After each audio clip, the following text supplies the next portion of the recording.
Sintoniza el podcast de elamorquevale.org basado en la Biblia, enfatizando las verdades y los valores bíblicos.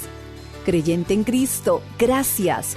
Usted es el instrumento misionero de Dios para continuar difundiendo la palabra de Dios a través de elamorquevale.org. Nos encontrará en el número estadounidense 901-382-7900. Reitero, 901-382-7900. Hermano, hermanita, gracias por su imprescindible y fiel apoyo financiero, el cual cambia vidas por la eternidad con estudios bíblicos como este.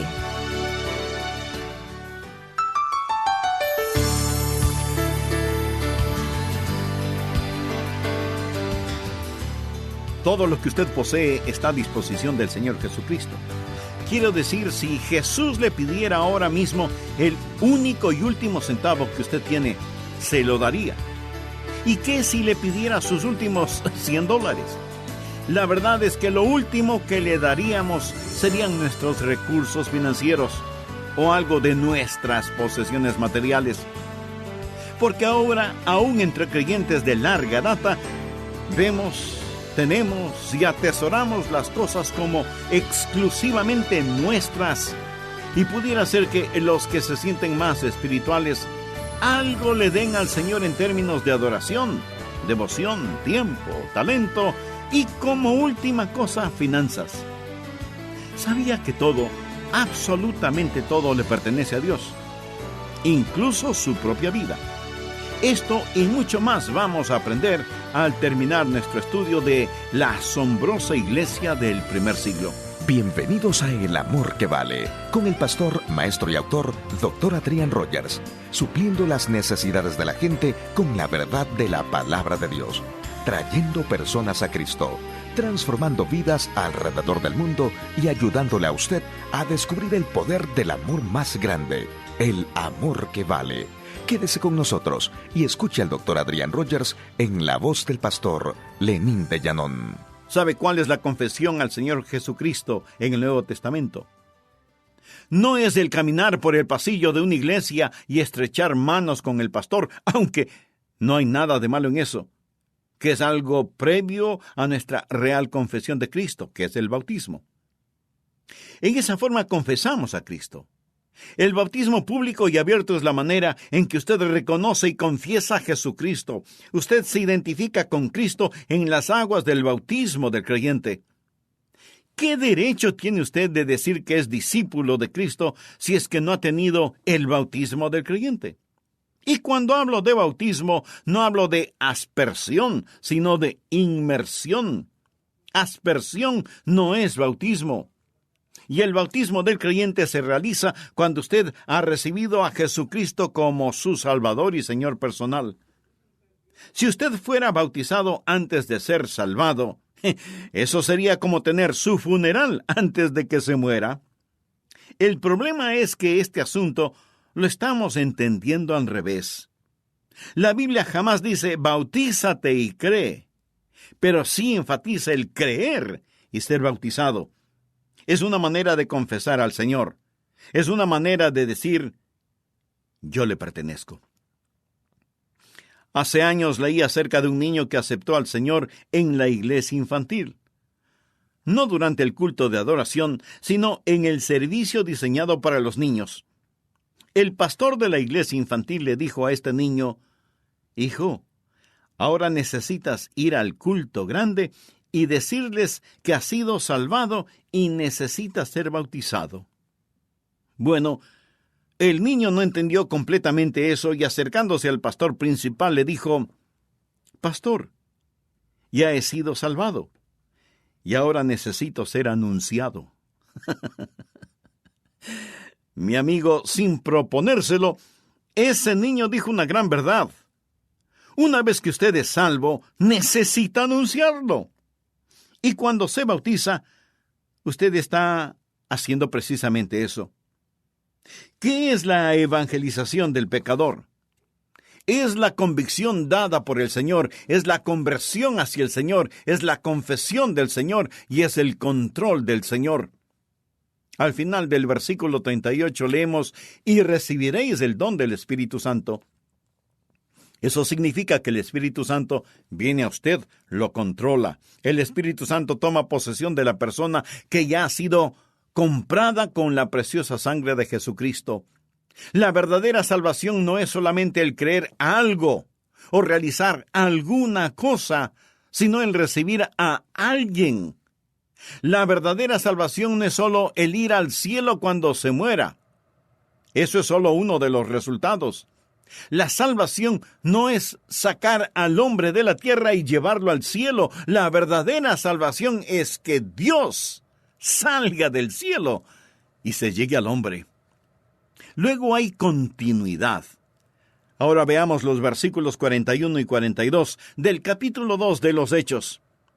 Así que los que recibieron su palabra fueron bautizados, y se añadieron aquel día como 3,000 personas, y perseveraban en la doctrina de los apóstoles. Permítame decir algo que lo he dicho ya muchas veces. Jesús no nos llamó a que hagamos decisiones. Él nos ha llamado para que hagamos discípulos. Una continuidad con el Señor. Eso es lo que somos en relación con la evangelización. Tercero, debemos enlistar a los santos. Una vez que las personas se salvan, ¿qué hacemos? Bien, recordemos lo que dice el versículo 42, y perseveraban en la doctrina de los apóstoles. Una pequeña niña no entendía el significado de la palabra doctrina. Así que, cuando alguien le preguntó ¿qué era doctrina?, ella respondió, es lo que la gente necesita cuando se enferma. ¡Qué estupenda respuesta! Necesitamos mucho de eso. Las más firmes iglesias son las centradas en la Biblia. Ellos perseveraban en la doctrina de los apóstoles.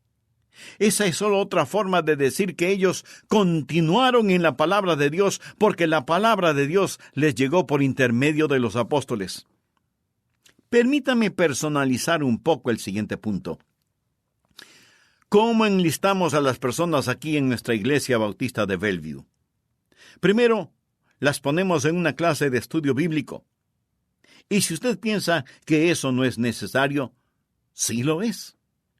Porque esa es la forma en que nos conocemos por nombre. Así sabemos cuando alguien está enfermo o en el hospital, y podemos orar por esa hermana o hermano y saber cómo podemos ayudarles.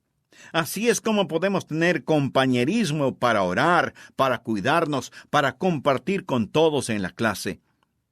Pero no solo enlistamos a las personas para que reciban instrucción bíblica, sino también para tener comunión. Y perseveraban en la doctrina de los apóstoles, en la comunión unos con otros.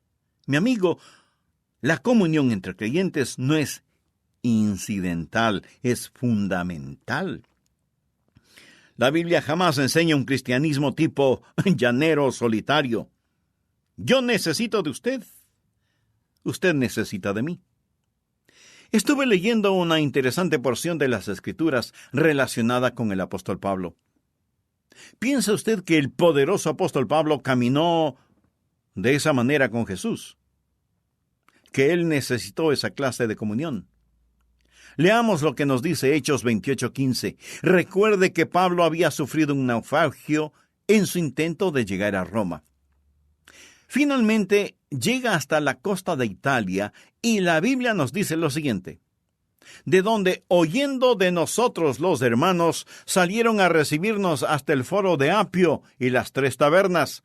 Y al verlos, o sea, cuando Pablo vio a estos hermanos, Pablo dio gracias a Dios y cobró aliento. Me fascina eso. Aquí está el formidable apóstol Pablo, y esos hermanos salen a recibirle. Él está cansado, desgastado, sucio, con sus ropas rotas, pero cuando él vio a sus hermanos, dio gracias a Dios y cobró aliento. Vamos por un momento al libro de Hebreos capítulo 10, versículos 24 y 25. Y considerémonos unos a otros para estimularnos al amor y a las buenas obras, no dejando de congregarnos como algunos tienen por costumbre, sino exhortándonos, y tanto más cuanto veis que aquel día se acerca.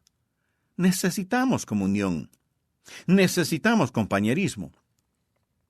Estuve leyendo unas estadísticas acerca de qué es lo que motiva a las personas para ir a las iglesias. ¿Qué piensa usted al respecto? Bueno, esto es lo que las estadísticas dicen. Cerca del 50% de las personas que contestaron el cuestionario dijeron que iban a esta u otra iglesia, primero porque era amigable. 15% dijo que iban a la iglesia por los programas, el 12% por la ubicación de la iglesia. Permítame hacer una pregunta en relación con los amigos que usted escoge. Pone usted un punto en el mapa de su ciudad y traza un círculo y dice, bueno, no tendré amigos sino dentro de este círculo. No en esta era de los automóviles.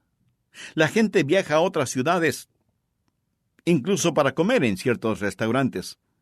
Van de una ciudad a otra para ver un encuentro deportivo, etc. Ya no es el tiempo cuando las personas iban a la iglesia solo porque estaba en su vecindario. Algunas tal vez lo sigan haciendo, pero la ubicación de la iglesia ya no es determinante para que las personas vayan a ella, solo el 12% estadísticamente. ¿Sabe? A veces me asombro de las personas que se cambian a lugares distantes de nuestra iglesia y me dicen, Pastor Rogers, nos hemos unido a tal y tal iglesia, cerca de donde estamos viviendo ahora. Y yo me pregunto, ¿cómo pudieron ellos hacer eso? No saben lo que creen en esa iglesia. No saben lo que esa gente practica. Pero evidentemente a los simples eso les es indiferente. El asunto doctrinal parece que no hace ninguna diferencia cuando lo doctrinal es muy importante. ¿Cómo trabaja la mente de esas personas cuando están buscando una iglesia? Sigamos con las estadísticas. El 7% mencionó la denominación, pero recuerde que el 50% votó por lo amigable, lo amable, que es otra forma de decir donde encuentro comunión. Así que necesitamos trabajar en esto. Cuando las personas llegan a nuestra iglesia, necesitan una mirada, un gesto de aprobación, una palabra, una expresión física. Necesitan sentir la practicalidad del ministerio. Cuando esas personas buscan comunión, y especialmente si vienen por primera vez, son muy aprehensivas. Y mucho más si es que no saben nada sobre los bautistas. Y perseveraban en la doctrina de los apóstoles, en la comunión unos con otros, en el partimiento del pan y en las oraciones. Los exégetas creen que la frase en el partimiento del pan hace referencia a la cena del Señor y en las oraciones al servicio de adoración. Ese es el primer punto de nuestra declaración misionera, exaltar a Jesús por medio de la adoración y la palabra. También debemos enlistar a las personas en la mayordomía. Leamos los versículos del 43 al 45. Y sobrevino temor a toda persona, y muchas maravillas y señales eran hechas por los apóstoles. Todos los que habían creído estaban juntos, y tenían en común todas las cosas, y vendían sus propiedades y sus bienes, y lo repartían a todos según la necesidad de cada uno. Cuando se habla de mayordomía bíblica, ese es un extraordinario ejemplo. Nadie dijo, lo que es mío es mío. Más bien decían, Señor, si lo quieres, puedes tenerlo. Algunos piensan que estoy hablando de comunismo. No fue comunismo por varias razones. Primero, fue algo temporal. Segundo, estaba basado en creer en Dios. Tercero, estaba controlado por la iglesia. Y cuarto, fue voluntario. El punto es este. que todo lo que ellos poseían estaba a disposición del Señor Jesucristo. Mi amigo, todo lo que usted posee está a disposición de Cristo. Quiero decir, si Jesús le pidiera su único y último centavo, se lo daría. Debería dárselo, porque todo le pertenece a Él. Pero la verdad es que lo último que le daríamos serían nuestros recursos financieros y nuestras posesiones materiales. Pensamos que solo una 10ª parte le pertenece a Dios, y el resto es totalmente nuestro. Amigo, todo, absolutamente todo, incluyendo su propia vida, le pertenece a Dios. El 10% es solo una señal de que todo es de Él. No piense que solo un día le pertenece a Dios y que los 6 días restantes le pertenecen a usted. Cada día es de Dios. Y Él tiene que ser el Señor sobre todo, y esa es la clase de mayordomía que debemos enseñar. Tantos tienen el temor de que van a dar a Dios demasiado. Usted no puede dar más que Dios. Usted da con una palita pequeña.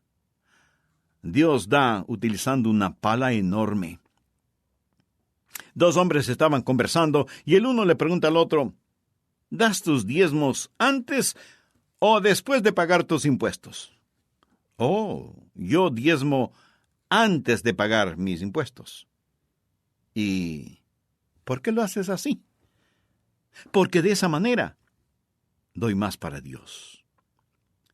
Lo que usted no da voluntariamente y alegremente, Dios no lo quiere ni lo necesita. No le torcemos los brazos a nadie forzándoles para que den. Escúcheme. Usted no puede amar a Jesús y no querer dar. Usted no puede tener al Cristo del cual Pedro predicaba si es que no lo exalta.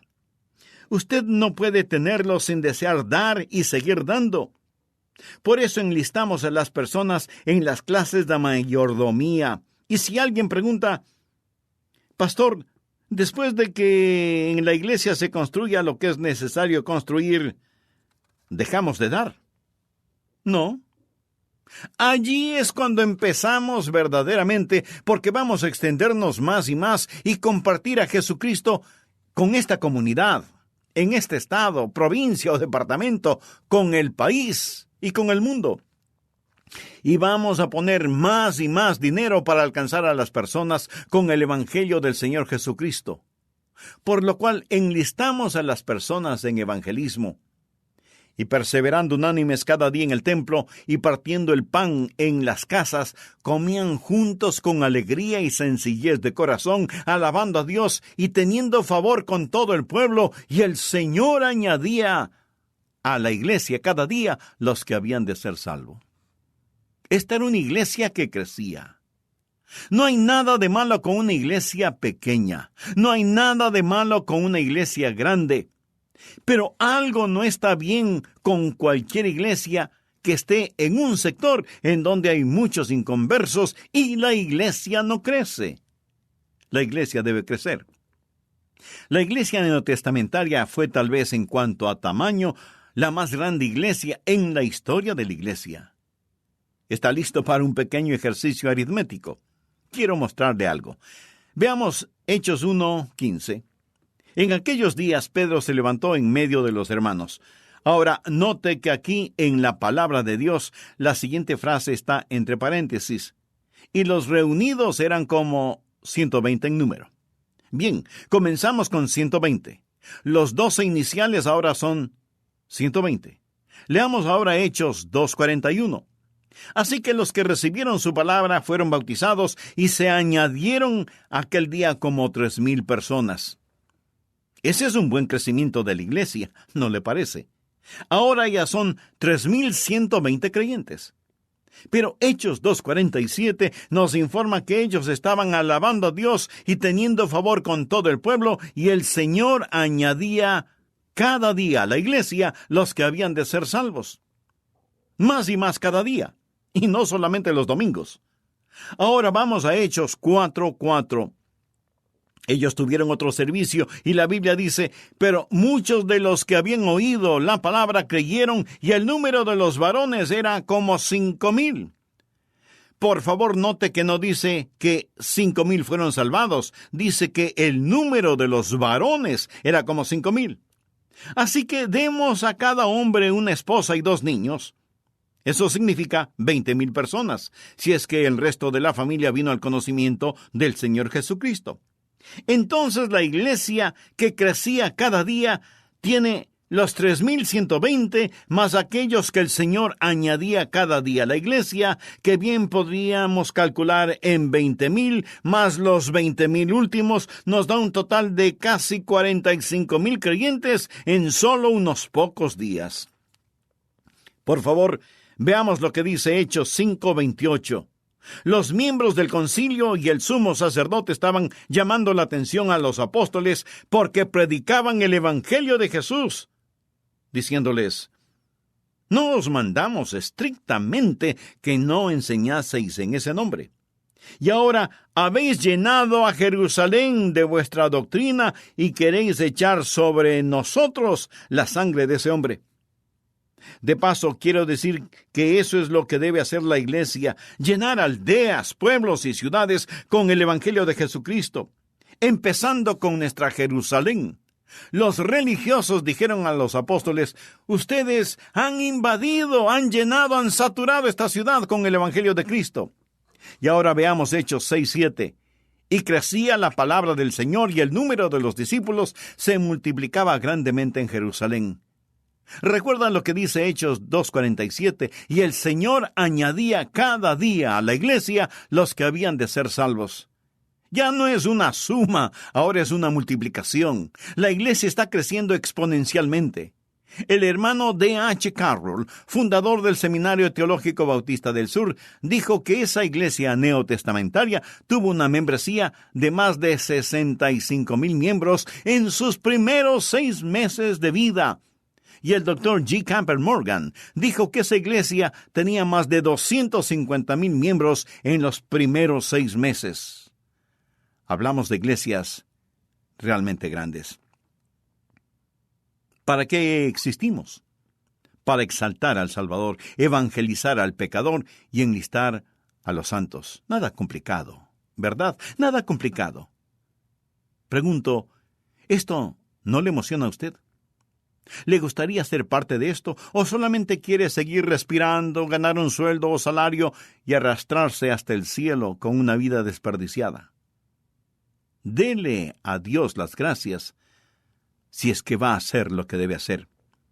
¿Quisiera usted decirle a Dios ahora mismo, Señor, hazme parte de esta visión? No quiero ser un haragán, no quiero ser solo un calientacientos en la iglesia. Quiero ser parte de esa visión. Muéstrame, Señor, cuál es esa parte. Padre Dios, que tu mano esté sobre esta iglesia y que tenga un ministerio que sobrepase las barreras denominacionales, raciales y socioeconómicas para compartir a Jesucristo. En su nombre te lo pido. Amén.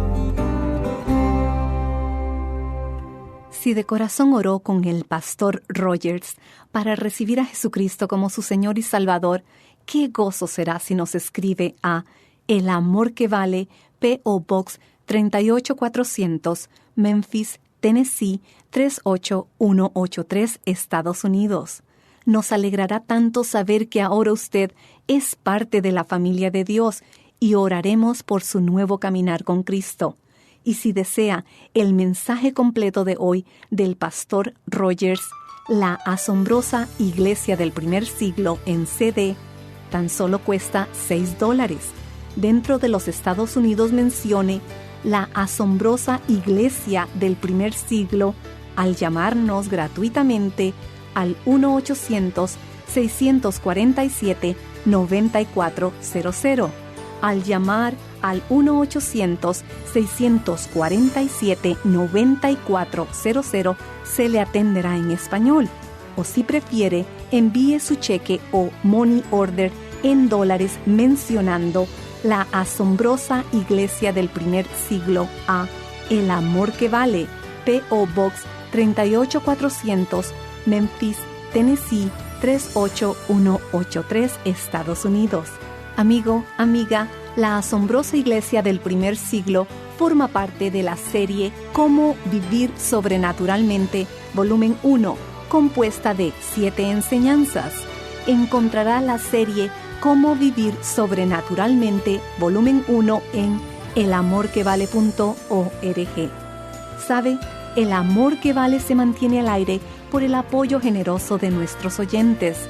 Si desea ser parte de esta misión, puede contactarnos en elamorquevale.org.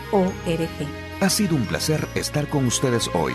Le esperamos para el próximo mensaje, cuando continuaremos escudriñando aún más con el pastor Adrián Rogers las ricas verdades del amor de Dios, el amor que vale.